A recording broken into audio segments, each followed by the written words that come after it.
नमस्कार। हिंदी हाईवे में आप सबों का स्वागत है। अपने पिछले वीडियो में मैंने कथाकार शिवमूर्ति की कहानी श्री उपमा जोग को सुनाया था। आज मैं उसी कहानी की समीक्षा करने जा रहा हूँ। आगे बढ़ने से पहले मैं आपको कथाकार शिवमूर्ति का संक्षिप्त परिचय देना चाहूँगा। कथाकार शिवमूर्ति का जन्म 11 मार्च 1950 ईस्वी को उत्तर प्रदेश के सुल्तानपुर के कुरंग नामक गांव में हुआ था। उन्होंने पहली कहानी मात्र 13 वर्ष की उम्र में ही लिखी थी। केवल इतना ही नहीं, वे किसी घटना को इस अंदाज में सुनाते थे कि ऐसा लगता था मानो सब कुछ आंखों के सामने घट रहा हो। शिवमूर्ति द्वारा रचित प्रमुख कहानियों के नाम इस प्रकार हैं: कसाई बारा, तिरिया चरित्र, श्री उपमा जोग, अकाल दंड, केशर कस्तूरी, भरतनाट्यम, ख्वाजा ओ मेरे पीर, बनाना रिपब्लिक, कुच्ची का कानून आदि।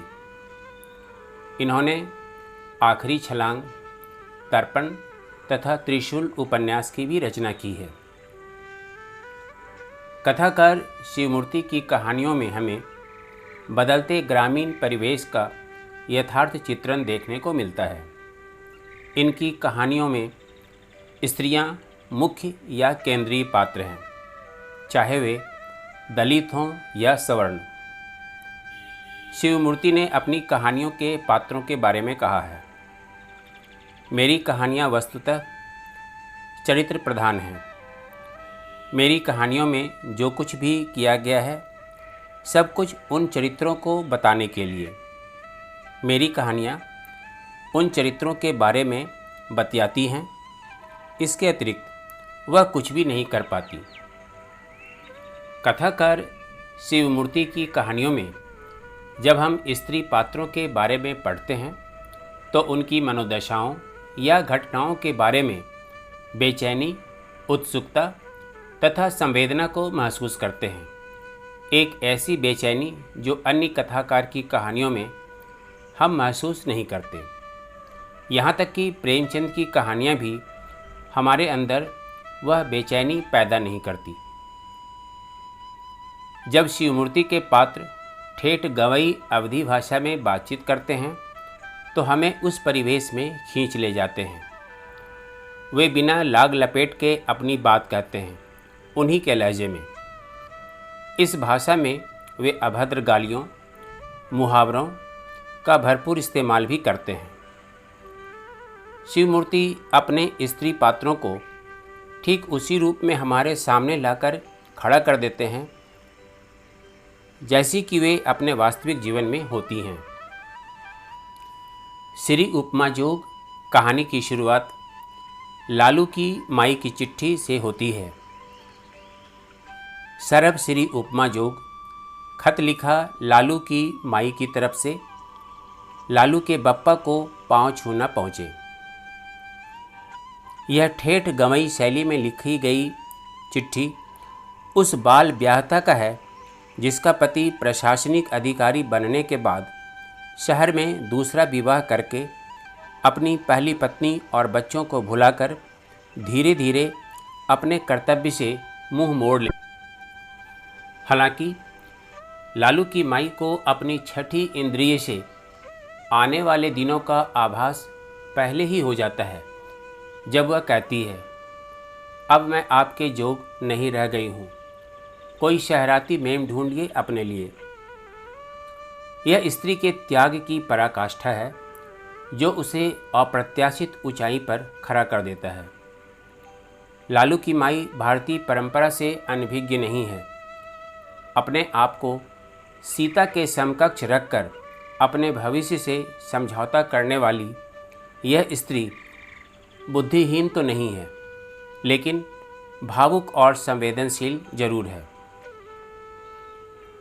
कहानी पढ़ते समय पाठकों को क्रोध तब आता है जब वह अपने पुत्र को मदद के लिए पति के पास शहर भेजती है और उसका पति मदद करना तो दूर, अपने ही पुत्र को पहचानने से इनकार कर देता है।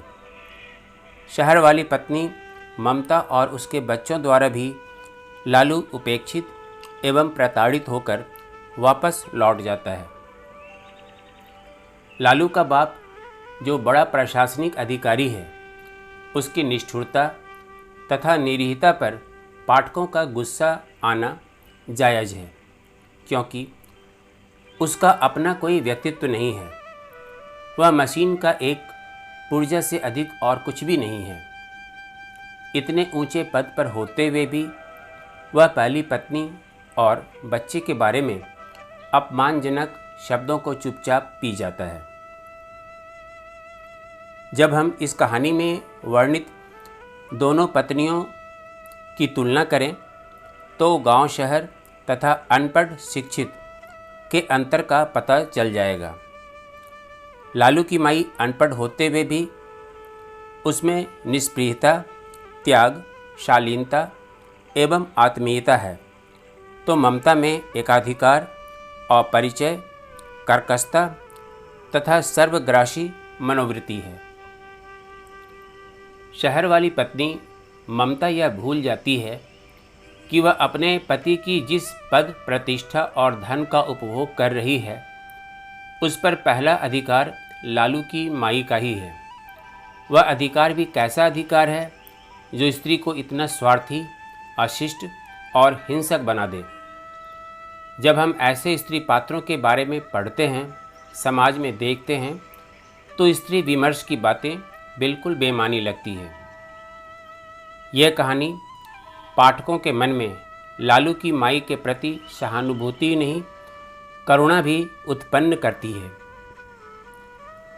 लालू की माई घोर उपेक्षा सहने के बाद भी पति के प्रति कोई वैर भाव नहीं रखती, बल्कि उसे अतिशय सम्मान देती है। सर्वश्री उपमा जोग का अर्थ है सर्वश्री उपमा के योगी। उसके इसी वाक्य से यह पता चल जाता है कि उसके मन में अभी भी अपने पति के प्रति कितना सम्मान है। लालू की माई की वेदना इतनी सघन है कि कहानी में उसके व्यक्तित्व का प्रभाव कई गुना बढ़ जाता है। जब वह अपने पति को शिक्षित शहरी स्त्री से विवाह करने की सलाह देती है। दूसरी बात यह भी है कि यदि लालू की माई ऐसा ना करती तो भी उसका अधिकारी पति वही करता, क्योंकि सीता के भाग्य में यही तय है। इन्हीं कारणों से इस कहानी में लालू का बाप आज के कठोर हृदय, मौका परस्त, संवेदनहीन एवं पाखंडी पुरुष का प्रतिनिधित्व करता है। श्री उपमा जोग कहानी को अगर चरित्रों से अलग करके भारत के सामाजिक आर्थिक परिदृश्य की पृष्ठभूमि में देखें तो आधुनिक भारत के विकासशील चरित्र की एक अवान्तर कथा हमारे सामने आती है। गांव की कोख से निकला नौकरशाह पूंजीवादी शहर की गोद में जा बैठता है। गांव उसके लिए परेशानी का सबब है। यह अकारण नहीं है कि कथाकार शिवमूर्ति कहानी का अंत इस वाक्य से करते हैं। सवेरे उठकर वे अर्थात एडीएम साहब देखते हैं कि चबूतरे पर गांव नहीं है। वे चैन की सांस लेते हैं। अपनी इन्हीं विशेषताओं के कारण शिवमूर्ति की कहानियाँ हमेशा हमेशा के लिए हमारी स्मृति में टिक जाती हैं। अभी मैं कथाकार शिवमूर्ति की कहानी श्री उपमा जोग की समीक्षा कर रहा था। आशा है यह समीक्षा आपको पसंद आएगी। यदि मेरे वीडियो आपको पसंद आ रहे हों तो कृपया मेरे चैनल को सब्सक्राइब करें तथा वीडियो को लाइक और शेयर करना न भूलें। अगले वीडियो में एक नए पाठ के साथ फिर आपसे मुलाकात होगी। तब तक के लिए आपसे विदा लेता हूँ। धन्यवाद।